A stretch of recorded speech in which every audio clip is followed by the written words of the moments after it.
बंधुओं एवं श्रद्धाशील बाबा,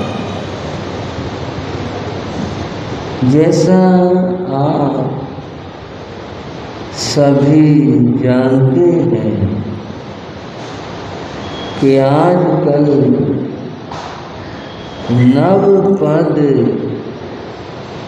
आराधना की मंगल वेला चल रही है। यानी आजकल नमोकार मंत्र की साधना की जाती है और इस मंगल पावन कार्य में बहुत सारे भाई एवं बहनें बड़ी श्रद्धा से ये उपासना कर भी रहे। बंधुओं, इस नवपद आराधना में नमोकार महामंत्र की साधना की जाती।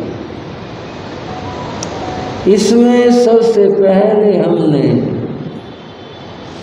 नमोकार महामंत्र के प्रथम पद का चिंतन किया।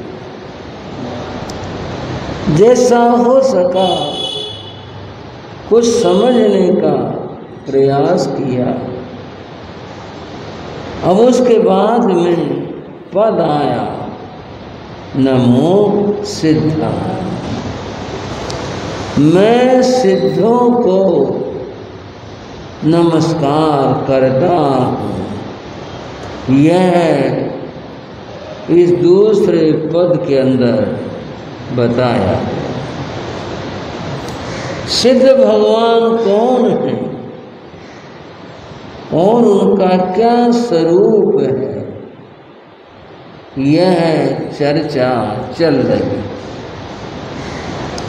इसमें मैंने आपको एक बात बताई, वह ये थी कि अरिहंत बने बिना सिद्ध बना नहीं जा सकता। पहले अरिहंत अवस्था की साधना होती है, उसके बाद फिर सिद्ध अवस्था की साधना होती। अरिहंत अवस्था की, उसके गुणों की कई बातें आपके सामने आई। अब हम थोड़ा सा विचार करेंगे। अरिहंत अवस्था में क्या क्या बातें होती हैं, उनको समझ लें। बंधुओं,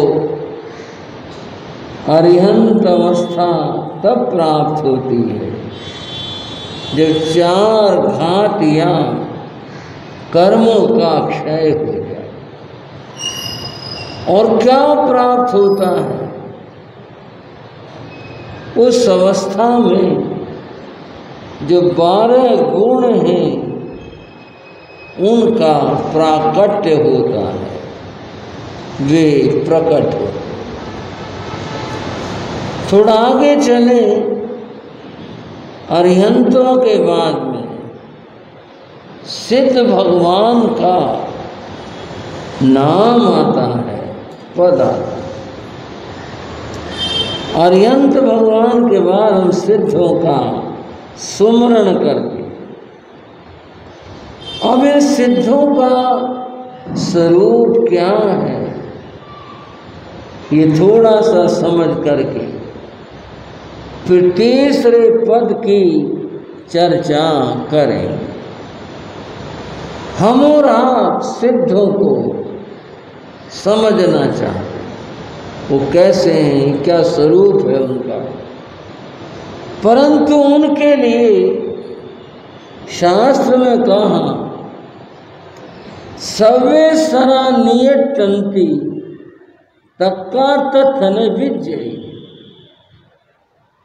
जितने भी शब्द हैं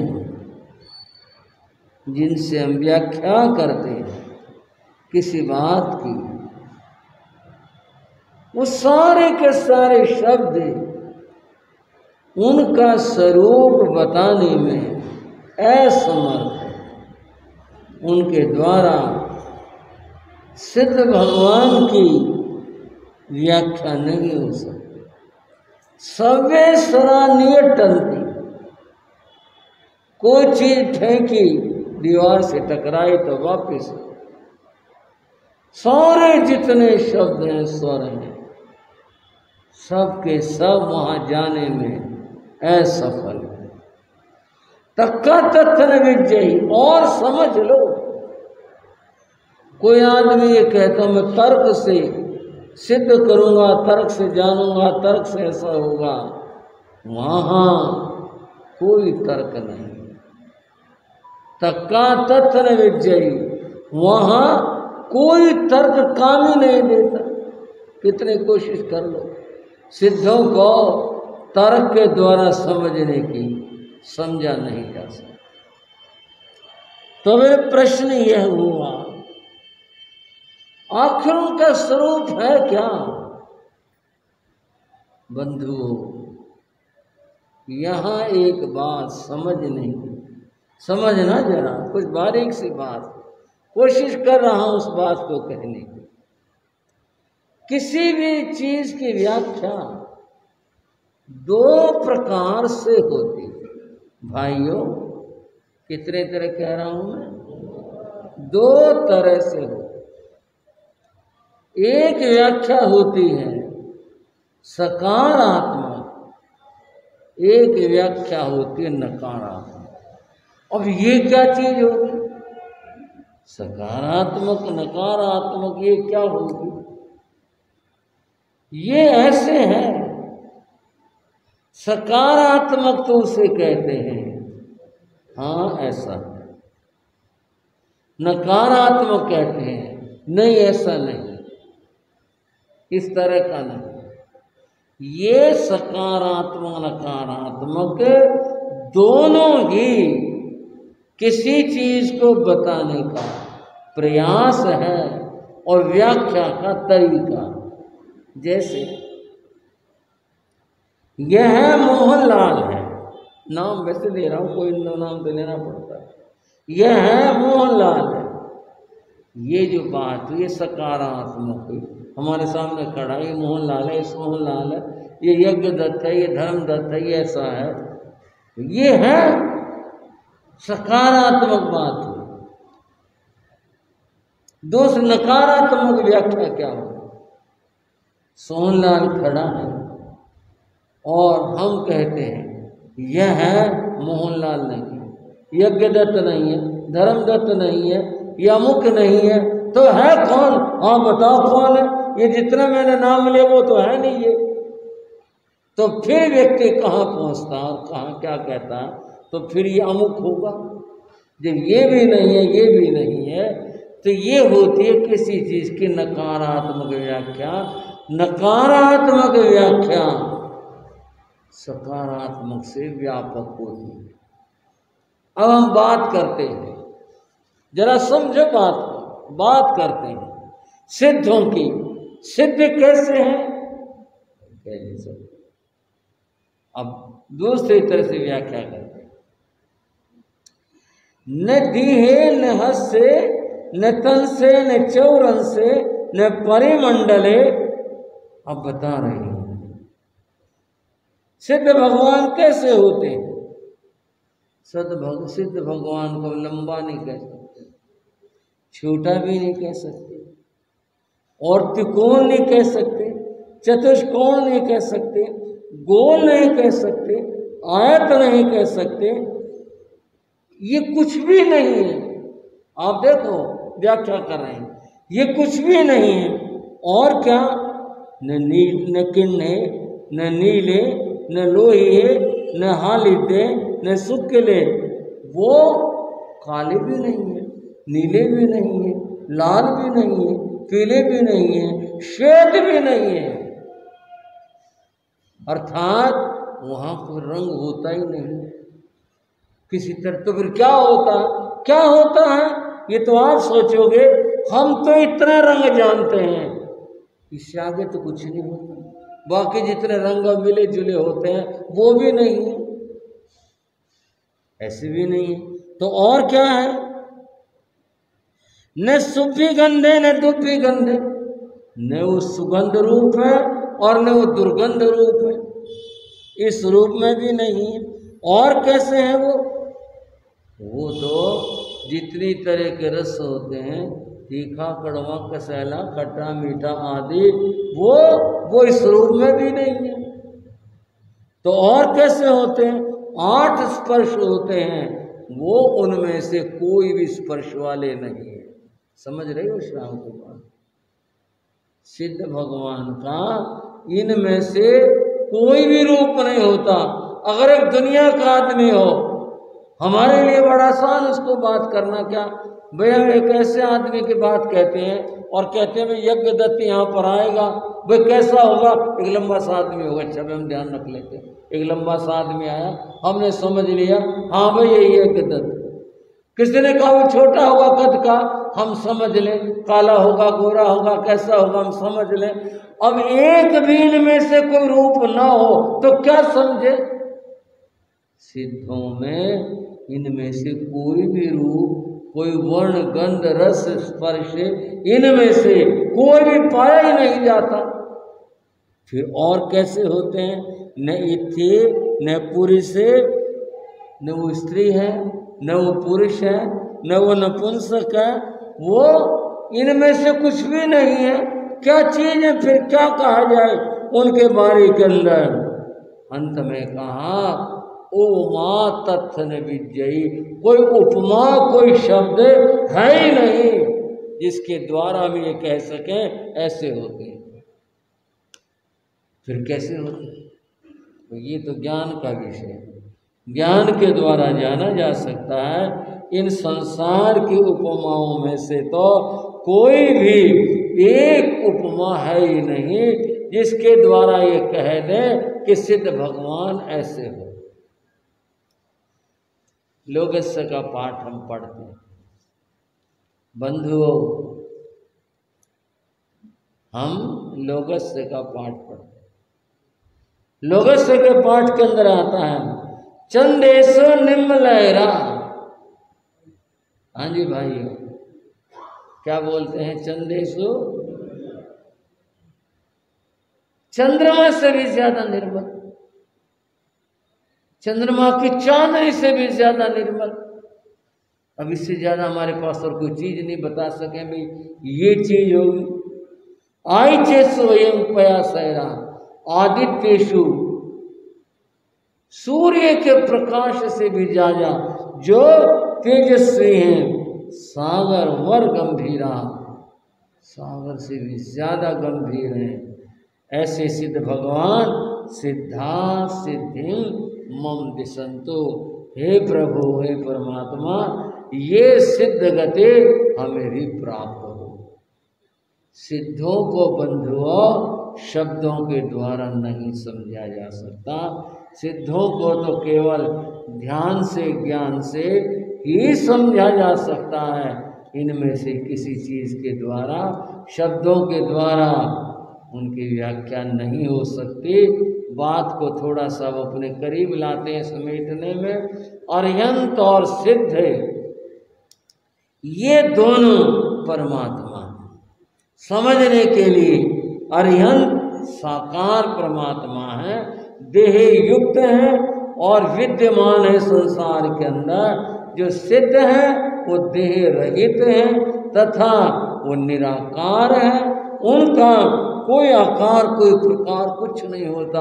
वे तो अपने सिद्धावस्था में, सिद्ध लोक में वहाँ पर विराजमान है। उन सिद्ध भगवान को हम वंदन और नमन करते। कुछ बातें मैंने कही सिद्धों के बारे में, सब बहुत थोड़ी बातें हैं, उनके स्वरूप की व्याख्या पुनः कह रहा हूं, शब्दों के द्वारा हो ही नहीं सकती। आज नवपद आराधना का तीसरा दिन, ठीक है भाइयों श्रावको।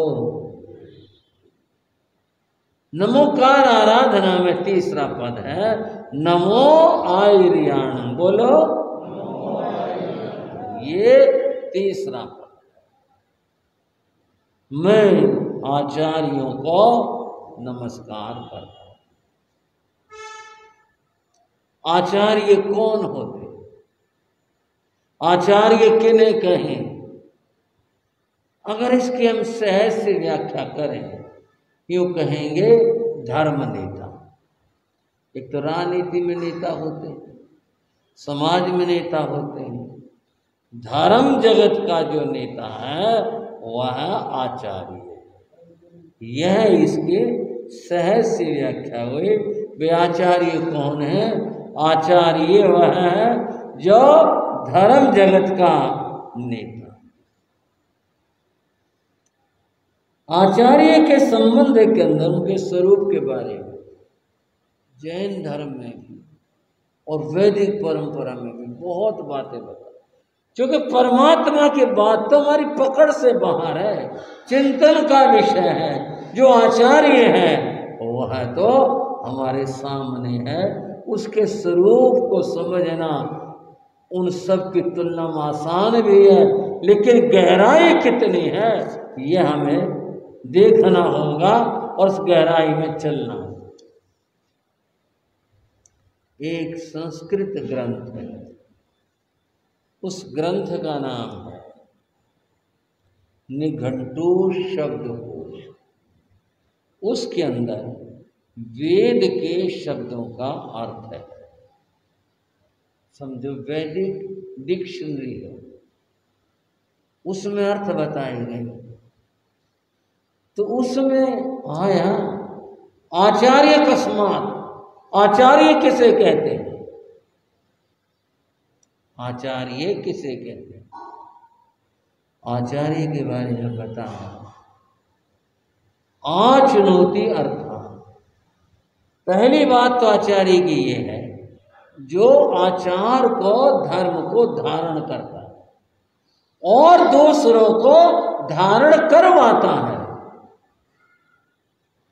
हाँ जी भाई, स्वयं धारण करता है और दूसरों को धारण करवाता है। धारण करवाने के अधिकार के बाद सबकी नहीं होती। धारण करना ये सब कोई व्यक्ति जो चाहे धारण कर सकता है। किसी की समझ में कोई बात आ गई, किसी ने कोई बात समझ ली, पूछ ली, समझ आ गई, पसंद आ गई, उसको धारण कर लिया, ये एक बात थी। लेकिन इतने योग्यता को दूसरे को धारण करवा दे, ये योग्यता सब में नहीं है। वह तो उसमें होती जो धर्म नेता है, अर्थात जो विद्वान हो, ज्ञानी हो, अनुभवी हो, जिसमें सब योग्यताएं हो, जो दूसरे को समझा सके बात को, वो फिर दूसरे को वो धर्म नियम आचार की बात समझा पाता। आचारम धारयति, जो आचार को स्वयं को धारण करता, स्वयं में धारण करता और दूसरों को धारण करवाता, उसको आचार्य कहते हैं। ये आचार्य की सहज व्याख्या। हमारे एक आचार्य हुए भद्रबाहु साहब, उन्होंने आचार्य की व्याख्या करते हुए कहा, जह दीवा दीव सय पय पय सोय दीप है दीवो, दीव समा आयरिया अपम च परम च दीवंती। आचार्य के बारे में कहा, आचार्य वह होता है जो जलते हुए दीपक के समान। कैसा दीपक भाई? जलता हुआ दीपक। उस जलते हुए दीपक से 100, 1000 और उससे ज्यादा कितने दीपकों को प्रज्वलित किया जा सकता है।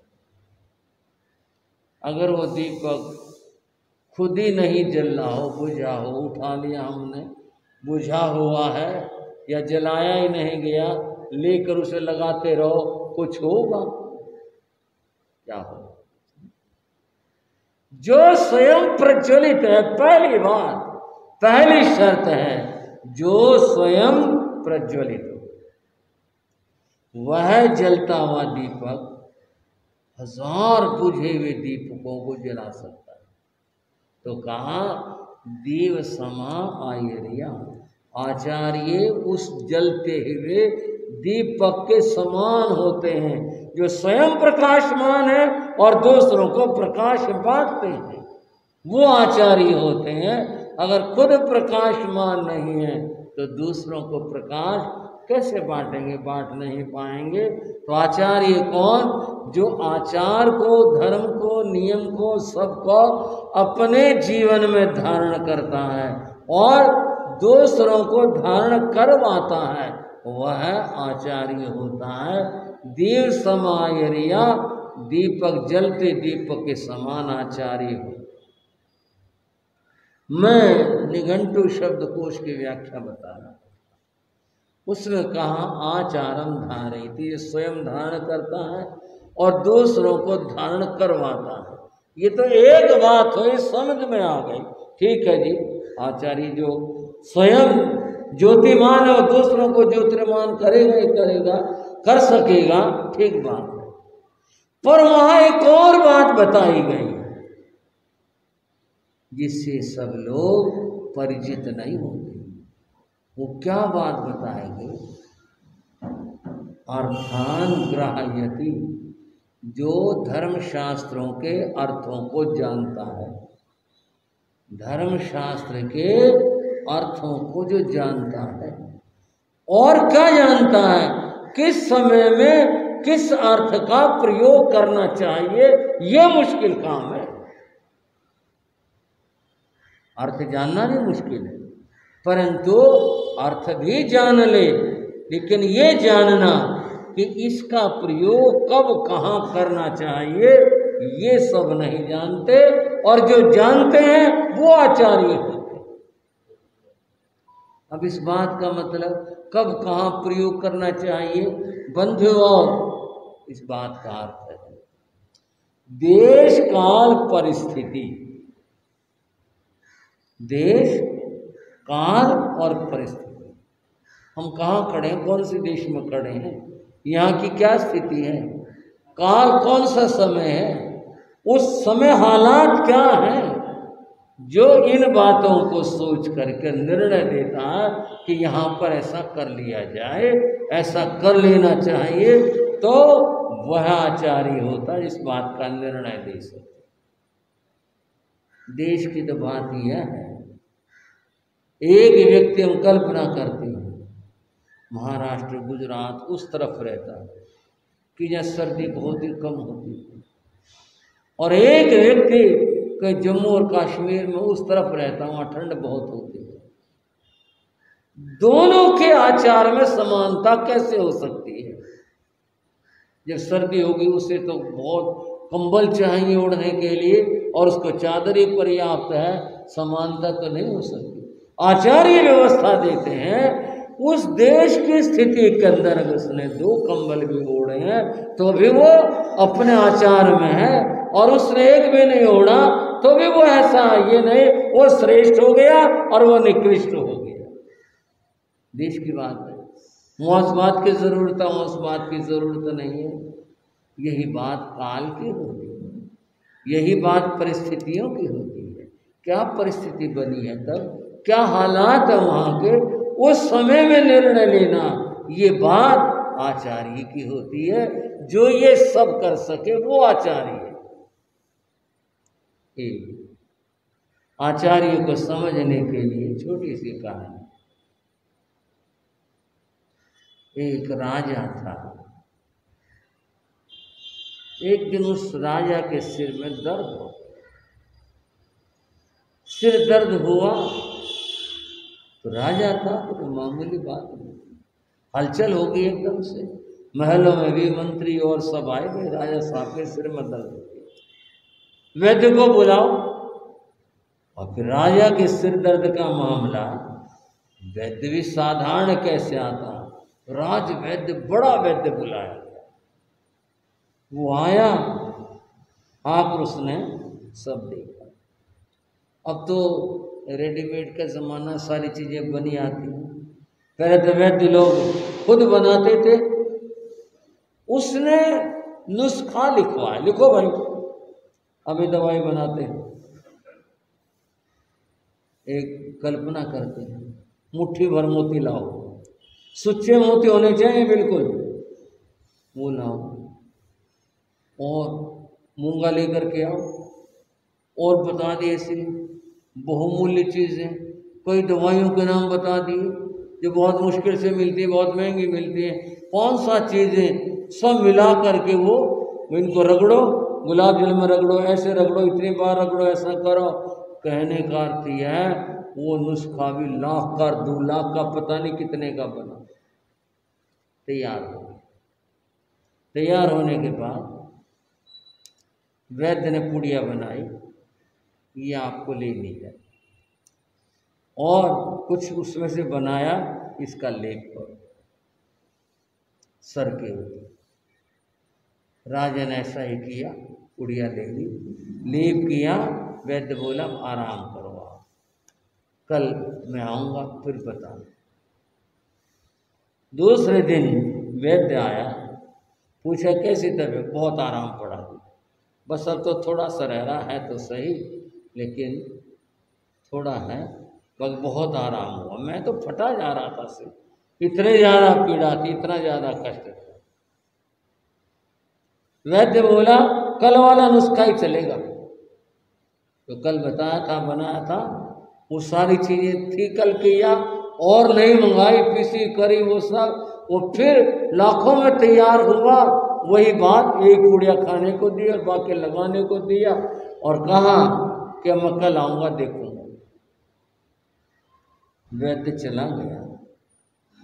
राजा बड़ी चिंता में पड़ा। दुनिया में गरीब आदमी का तो फिर कोई ठिकाना ही नहीं। मेरे एक सिर में दर्द हुआ, उसका इलाज मैं लाखों रुपए खर्च करवा दिए वैद्य ने, और अभी भी 1-2 दिन और लगेगा। तो कोई गरीब आदमी के सिर दर्द हो जाए, उसका तो मेरे को इलाज ही नहीं है दुनिया में, वो तो बेचारा मर ही जाएगा। ये तो बात कुछ हुई। राजा ने सोचा देखें वैद्य कोई गरीबों के प्रति क्या व्यवहार करता है, कोई दवा देता नहीं देता है। राजा ने उस दूसरे दिन वेश बदला और एक गरीब सा भिखारी सा बन करके और अकेला वैद्य की दुकान पर जा पहुंचा। लोग वैद्य के पास आ रहे थे, वो भी लाइन में लग गया, उसका नंबर आया। क्या बात है? ये सिर फटा जा रहा, बहुत दर्द है। और 1-2 बात पूछी, उसकी हालत देख रहा था वैद्य, ऐसे फटे से कपड़े, बुरा हाल। वैद्य खड़ा हुआ अपने कुर्सी से, दुकान के दरवाजे तक आया। आकर उसने बाहर सड़क पर इधर देखा उधर देखा, फिर ओ बात सुन, भिखारी को बोला देख वो रेड़े वाला खड़ा है ना? बोला हाँ जी। वो मूली बेच रहा है, तो वहाँ जाना। लोग है ना मूली खरीदते हैं और ये पत्ते ना तोड़ करके फेंक देते हैं, वो फेंके हुए पत्ते उठा लेना, और वो पत्ते जो हैं ऐसा करना, उनको निचोड़ करके उसका रस लगा लियो और थोड़े पत्ते खा लियो, ठीक हो जाएगा। ये दवाई बता तो नहीं तेरे को, समझ में नहीं आई तेरी बात। वो मूली के पत्ते ऐसे ऐसे करना, कोई दिक्कत हो तो कल आना, कल बता देना, आज कर लियो तो अच्छा चल दिया। राजा बोला मैं देखो हमारे लिए इलाज भी नहीं, गरीब आदमी के लिए मूली के पत्ते। फिर सोचा बताया है, चलो कर तो ले, सिर दर्द अभी थोड़ा बाकी था, कर तो ले। वो गया महल में, उसने मूली के पत्ते मंगवाए, कहा भाई आज इसका रस निकालो। रगड़ा रस निकाला, कुछ पत्ते उसने खा लिए, कुछ जो रस लगा, बड़ा आराम मिला, बहुत ही आराम मिला, जो कुछ कमी थी वो भी पूरी होगी। राजा ने कभी फायदा तो हुआ, ये तो नहीं कह सकते उसने वैसे धक्का दे दिया, कह दिया फायदा तो बड़ा हुआ। अगले दिन फिर वैद्य आए, बोला जी वैद्य जी देखो अभी तो कुछ दर्द की कुछ लगता है, थोड़ा रह रहा है, देखो आज फिर लगा लो, मोती वाला मामला जो है सिर का वो भी लगा लो, लेप भी कर लो, पुड़िया खा लो आज भी, बस फिर जरूरत नहीं पड़ेगी। सुनकर राजा चुप रहा। बोले क्या बात? बोले जी मूली के पत्तों से नहीं काम चल जाए। राजा क्या बोला? वैद्य को बोला जी मूली के पत्तों से ना काम चल जाए। वैद्य समझ गया ये मूली के पत्ते वालों कल आता कहीं ये राजा इतना ना हो। वैद्य सुना, बोले चल जाएगा पर वहीं चलेगा फटे कपड़ों में, महल में नहीं चलेगा। चल तो जाएगा पर चलेगा वहीं। यहां अगर मैं आपको मूली के पत्ते बता दूं तो मैं क्या करूंगा? फिर जो है फिर मुझे क्या मिलेगा अगर मैंने मूली के पत्ते बता दिए, और मैं वहां अगर आपको मोतियों का ये सब बता देता तो इलाज कहाँ से होता? ये तो देखना पड़ता है वे पात्र क्या है, स्थिति क्या है, उसको देख कर निर्णय होता है। भाई इसको मूली के पत्ते बताने और इसको जो है वो मोतियों की पिस्ती बतानी है, तो देख कर निर्णय होता है। ऐसे तो नहीं होता महाराज काम चलेगा पर वहीं चलेगा, यहाँ नहीं चलेगा।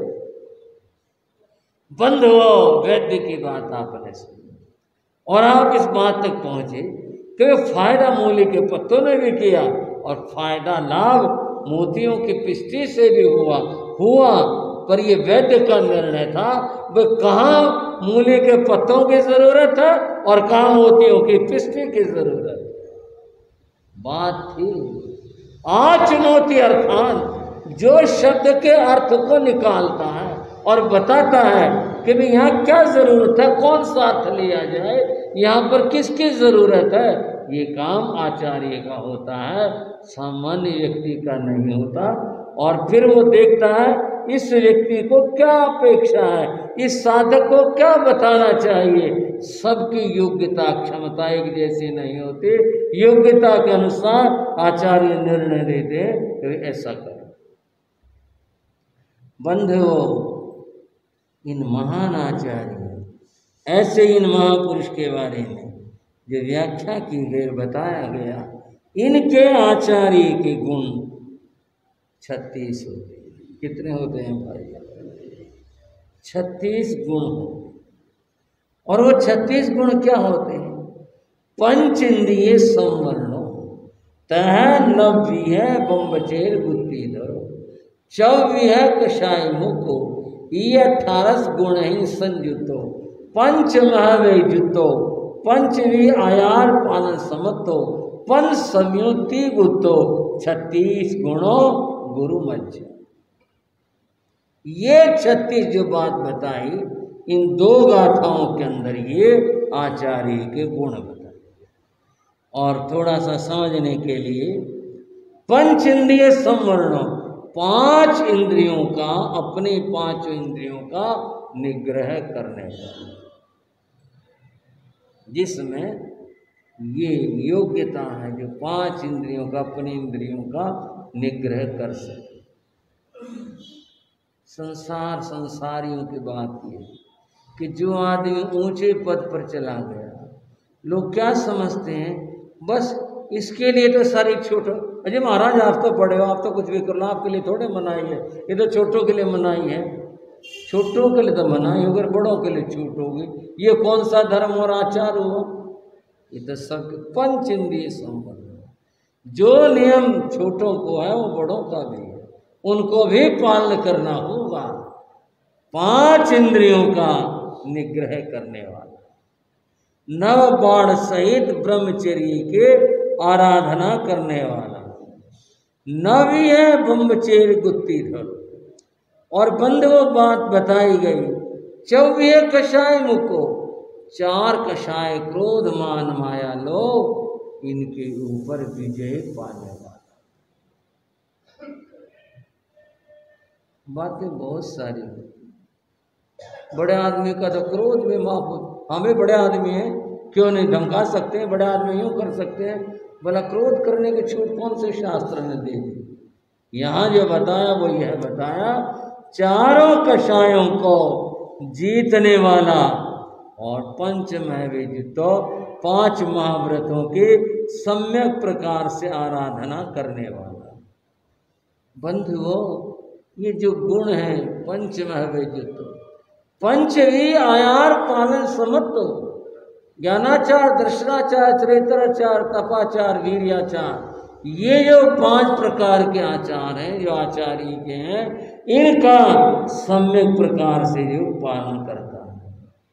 और क्या, पंचाचार, 5 आचारों का पालन करने वाला, 5 समितियों का, 3 गुप्तियों का पालन करने वाला है। और बंधुओं, इन गुणों का जो धारक है, इन गुणों का जो पालन करने वाला है, तो एक एक अगर व्याख्या करने चलेंगे तो बात कुछ लंबी होगी। बस इतना कहना चाहता हूँ कि जो पाठ हम पढ़ते हैं कि ये 36 गुणों का जो धारक है वह है आचार्य हुआ करता है। आचार्य सामान्य और सहज नहीं होता। और आचार्य की व्याख्या में एक बात और बताना चाहूँगा, वो यह है, आचार्य के बारे में पूछा गया भगवान से कि आचार्य कितने भावों में मोक्ष को प्राप्त करता है।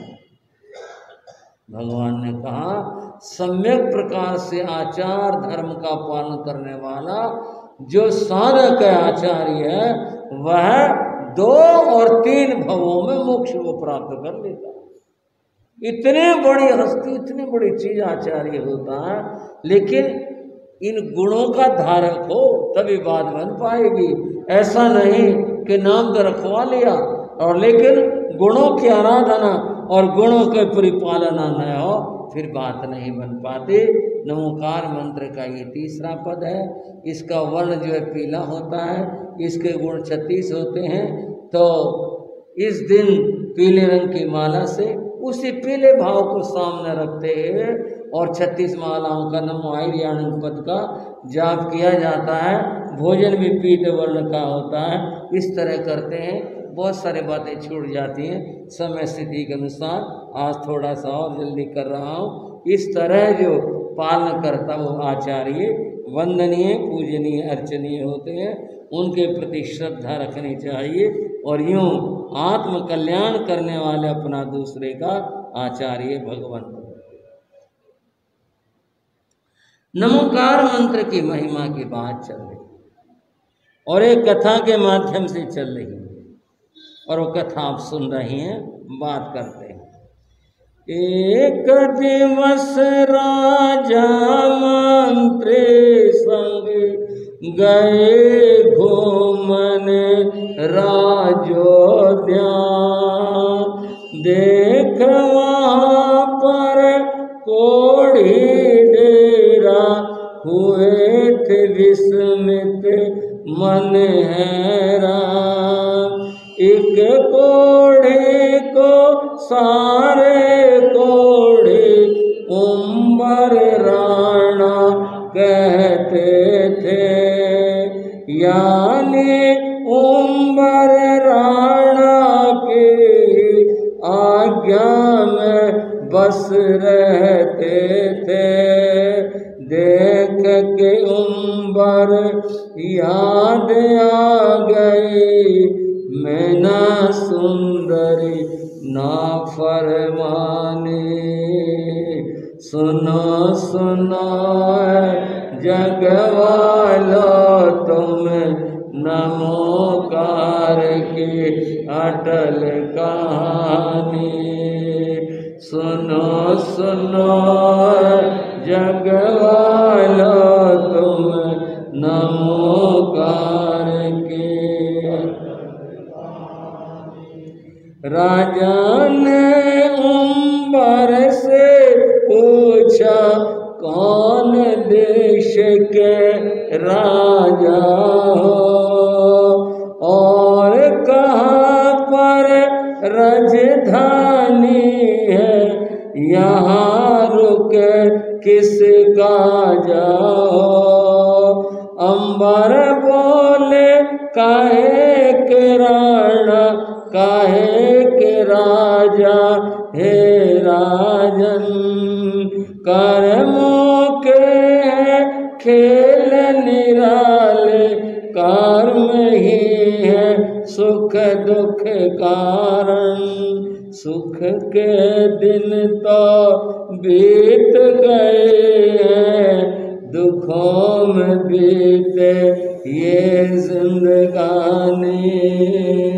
सुनो सुनो जग वालों तुम नमोकार की अटल कहानी। सुनो सुनो जग वालों तुम नमोकार की। सुबह का समय, सुबह के समय लोग अपने घरों से निकलते हैं, सैर करने के लिए निकलते हैं, कोई सत्संग के लिए निकलता है, कोई किसी काज को निकलता है। राजा प्रजापाल उसका मंत्री सुबह घूमने के लिए निकलते हैं, और भी साथ दो चार सेवक जन और होते थे। सुबह सुबह का समय ये सब राजमहल पर इकट्ठे हुए और घूमने को निकल पड़े। चलते हर रोज तो जिधर जाते थे जाते थे। राजा ने कहा आज चलो उधर ने, आज उधर चलेंगे, बहुत दिन होगा इधर की सैर करके आते, चलो जी। सब लोग उधर चले। आगे जाकर एक उद्यान था, बाग था, मैदान था, जगह बहुत बड़ी हुई थी। उधर गए, बदबू सी आने लगी। क्या बात, अरे यहाँ तो बड़ा डेरा सब पड़ा हुआ है। राजा भी मंत्री भी देखने लगे और देखा वो सैकड़ों आदमी कोई लेटा पड़ा है, कोई बैठा हुआ है। थोड़ा नजदीक जाकर देखा सारे कोढ़ ही थे, किसी के हाथ गले पड़े थे, पट्टी बांध रखी है, किसी के नाक गल गई थी, खत्म ही हो गई, किसी के कुछ हो रहा है, किसी के पैर गले पड़े, कोई पट्टी बांध रहा है, कोई कैसे कोई कैसे। अरे अरे ये कहाँ से आ गए भाई, इतने सारे कोढ़ी। राजा ने कहा, मंत्री बोला ये मालूम होता है कि कोढ़ियों का दल है, कहीं से यहाँ आया हुआ है, यहाँ पड़ा हुआ। एक जमाने की बात बताता हूँ, बहुत पुरानी नहीं, कुछ ही पहले कोई आदमी कोढ़ी हो जाता है। हमें तो बोलते भी दिक्कत होती है, किसी को कोढ़ी कहना बहुत ही कठिन शब्द है। शास्त्र में मन है कोढ़ी को कोढ़ी नहीं कहना, लेकिन ये जो कथा का एक भाग है इसलिए चर्चा हो रही है। कोई आदमी अगर ऐसा हो जाता तो इस कुष्ठ का, गलित कुष्ठ का इलाज नहीं था, और इसको लोग छूत की बीमारी मानते थे। तो ऐसे व्यक्ति को लोग नगर से, गांव से निकलवा देते, उसको ये राज आज्ञा से निकलवा देते। भाई ये गांव को कोढ़ी बनाएगा, ये निकालो इसको। उसके घर वाले कहीं भी चाहें भी नहीं, गांव में रहने नहीं देते, भाई कोढ़ी बना देगा ये। और फिर वो गांव के बाहर कहीं चला जाता, लोग उसको जो मिलने वाले होते या और वहीं रोटी दे आते। ये लोग फिर आपस में मिल भी लेते थे। मान लो कहीं पर एक कोढ़ी है, कोई और आता जाता वो मिल गया, तो भाई जिसकी जैसी बात है आपस में मिल लेते थे। 1 से 2 हो गए, 2 से 4 हो गए। एक जगह रहने में लोग कहते गंदगी मचा रखे, भागो जाओ यहाँ से, बेचारे ये निकल जाते। तो ये गांव दर गांव फिरते रहते थे। ये जो इस तरह के कोढ़ी लोग होते थे, इस गांव में चले गए, बाहर पड़े रहे, लोग बंधु क्या बताऊं, आपको जो धर्म का अर्थ नहीं जानते वो लोग कुत्तों की तरह रोटी दे के आते थे। भाई इतनी दती रकोड़िया बार पड़े दिया उनको रोटी यूं करके, और ये 2-4 दिन कहीं रुक लिए, फिर और कहीं चल दिए। मंत्री ने कहा महाराज ये कोड़ियों का दल है। भाई बहुत बड़ा दल है, सैकड़ों ये तो इतने सारे। बोले होंगे जी कहीं जो भी कुछ है, पूछो तो इनसे ये आए कहाँ से, किधर से आए। वो राजा मंत्री और साथ वाले कुछ आगे बढ़े, नजदीक से गए, एक कोढ़ी मिला। क्यों भाई कौन हो तुम? अब बेचारे कर्म के मारे, हाँ जी हम कोढ़ी हैं जी। कहाँ से आए हो, कौन हो? थोड़ा सा ऐसे पूछा तो डर गया। उसने कहा पता नहीं क्या बात है, कौन लोग हैं ये? वो बोला जी हमारे राणा साहब से पूछो। किससे पूछ लो? राणा सा, राजा से। ये राजा ही राणा कहलाते थे, रण में युद्ध करने से राणा कहला। हमारे राणा साहब से पूछो। तुम्हारे राणा भी हैं? हाँ जी हमारे राजा हैं, हमारे राणा साहब हैं, उनसे पूछ लो। बुलाओ, कौन है, कौन है तुम्हारा राणा? वो जी उस दल में अंदर गया, बहुत लोग थे, सैकड़ों थे। कथा में बताया 700 कोढ़ी थे, थोड़े नहीं थे, 700। जहाँ भी वो राणा साहब बैठे थे, यानी उनके नायक नेता, उनके राजा, गया जी ऐसे कुछ लोग खड़े हैं और वो पूछ रहे हैं अपने बारे में। राणा बोले कोई बात नहीं, मैं बात करता हूँ। वो भी उसी तरह से कोढ़ी था, हाथ पैर गले पड़े थे, वो भी किसी तरह उठ करके आया वहाँ तक। लगता है कि थोड़ा ये व्यक्ति कुछ जानता है, सभ्यता को नमस्कार की। उसकी तो नमस्कार लेने को भी कोई तैयार नहीं। नमस्कार किया। हाँ कौन हो तुम? जी आप ही देख ही रहे, हम लोग तो कोढ़ी लोग हैं। कहाँ से आए?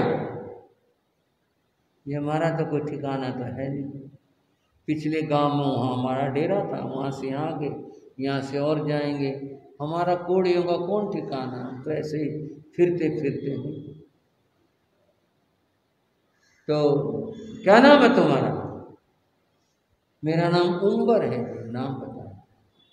ये तो कुछ और कह रहा था। हाँ जी इन लोगों की मेहरबानी है, इन्होंने मुझे अपना प्रमुख बना रखा है, मुझे राणा कहते हैं। अरे राणा है तो? कहते हैं जी ये सारे राणा कहते हैं मुझे। भाई राणा है तो तेरा देश, तेरी राजधानी, ये भी तो कुछ होगा।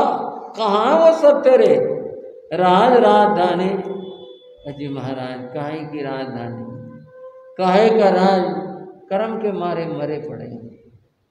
ये तो बस इन्होंने कह देते हैं, ये इन्होंने प्रमुख बना रखा है, कर्म भोग रहे हैं। देख रहे हो हमारे हालत, मेरे साथियों की हालत, सब कर्म का फल भोगने लग रहे हैं। हमारा कैसा राज, कैसी राजधानी, रोटी रोटी के लिए फिरते हैं हम लोग, तो कर्म के मारे हुए हैं, कर्म के फल भोग रहे हैं। कर्म कर्म कर्म के मारे, कर्म के मारे। बात याद आई, वो जो मैना सुंदरी है मेरी बेटी, वो भी हर एक बात में कर्म कर्म करती है। कुछ बात हो सब कर्म से होता है, कोई बात हो ये भी कर्म से होती है, ये बात ये भी कर्म से होती है, और ये भी कर्म कर्म गाने लग रहा, जब से कर्म की बात है, कर्म भोग रहे हैं। ये तो इन दोनों का आपस में मेल मिलता है, वो भी कर्म कर्म गाती है, ये भी कर्म कर्म करने लग रहा है। राजा सोचे मैना सुंदर, ये भी है कर्म को गाता है, अपने इस कोढ़ेपन को ये कर्म गति बतलाता है।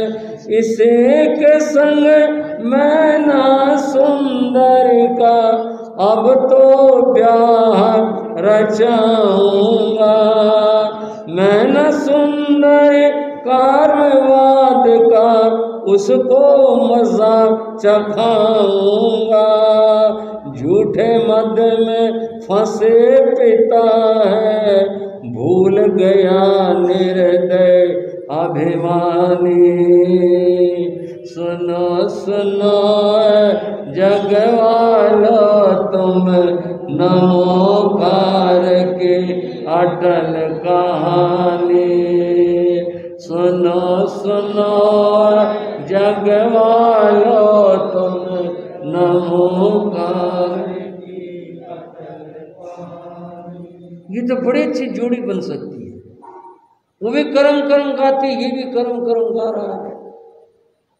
अगर इनका विवाह कर दूं मैं तो उसे पता चल जाएगा कि पिता के अवहेलना करने से, मेरी बात न मानने से क्या होता है। और दूसरे पता चल जाएगा करम करम करती थी, ये मेरे हाथ में है या करम के हाथ में है, क्यों न ऐसा काम कर दिया जाए। राजा तो इस अभिमान के कारण से ये भूल गया वो मेरी बेटी है, मेरी प्यारी बेटी है, मेरी लाडली बेटी है। एक पिता अपने संतान के लिए कभी बुरा नहीं सोच सकता, लेकिन अहंकार आदमी को कितना गिरा देता है।